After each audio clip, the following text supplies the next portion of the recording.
Bordellocratie est un jeu pour 4 à 6 personnes. Chacune va incarner un parti politique fictif et essayer de le mener à la victoire avant la fin du 12e tour.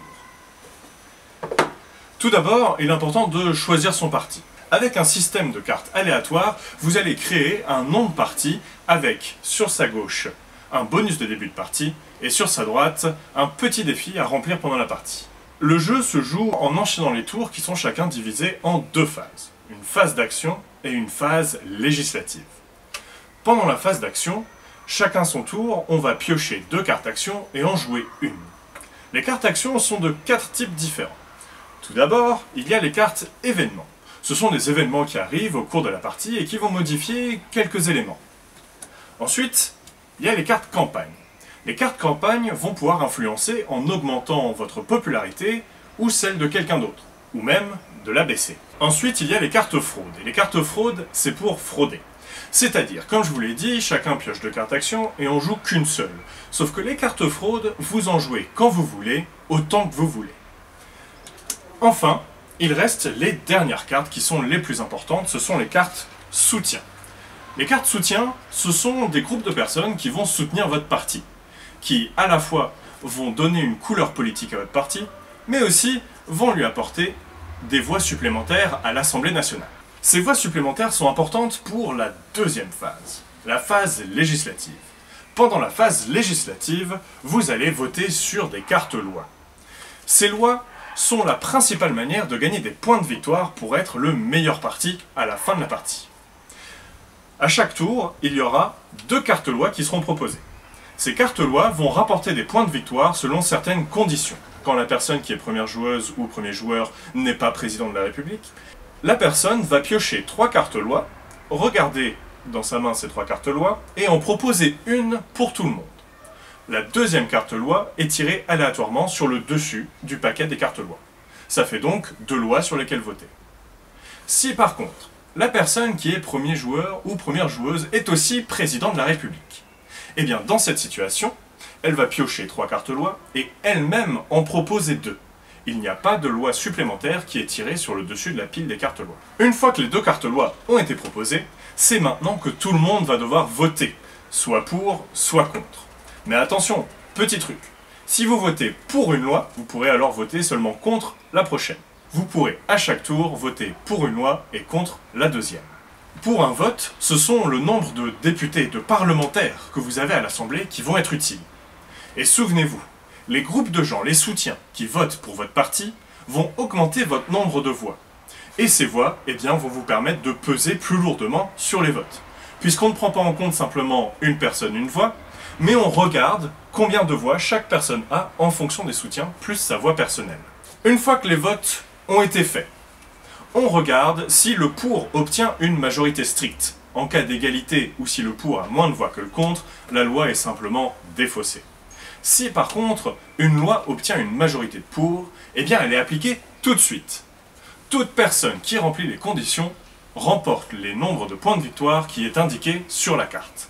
Une fois les 2 phases effectuées, donc pour rappeler une première phase d'action où tout le monde pioche 2 cartes et en joue une, puis la phase législative, une fois que les votes ont été faits et que la phase législative s'est terminée, c'est la phase de fin de tour.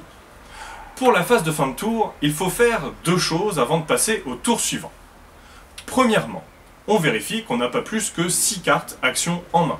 La deuxième chose à faire, c'est vérifier qui est le leader d'un bord politique. Dans ce jeu, il y a 5 bords politiques, en commençant par l'extrême droite et ainsi de suite jusqu'à l'extrême gauche. À la fin de chaque tour, on regarde qui a combien de soutien de chaque bord politique. Si une personne a plus de soutien d'un bord politique que qui que ce soit d'autre, eh bien cette personne devient leader de ce bord politique. Elle obtient 7 cartes qui lui ajoutent 2 de popularité. Le tour est donc fini. On passe au suivant. Certains tours sont marqués par un cercle rouge. Et là, ce sont des tours particuliers puisque c'est là que la popularité entre en jeu. Nous sommes dans un système présidentiel avec une élection uninominale à 2 tours. Ça signifie que dans ce jeu, on va aussi faire une élection présidentielle à 2 tours.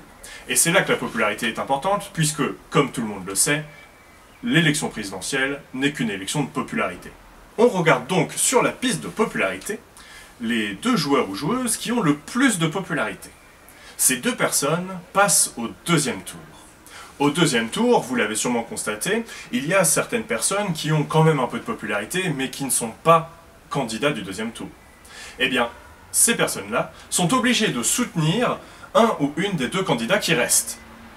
On fait donc ensuite le calcul de l'addition des points de popularité de chacun, et la personne qui obtient le plus de popularité au final devient président ou présidente de la République. Avoir une fonction officielle, c'est la deuxième manière de gagner des points de victoire. Le président ou la présidente, beaucoup de prestige, 5 points de victoire. Mais c'est pas tout. Les fonctions fournissent aussi quelques pouvoirs supplémentaires.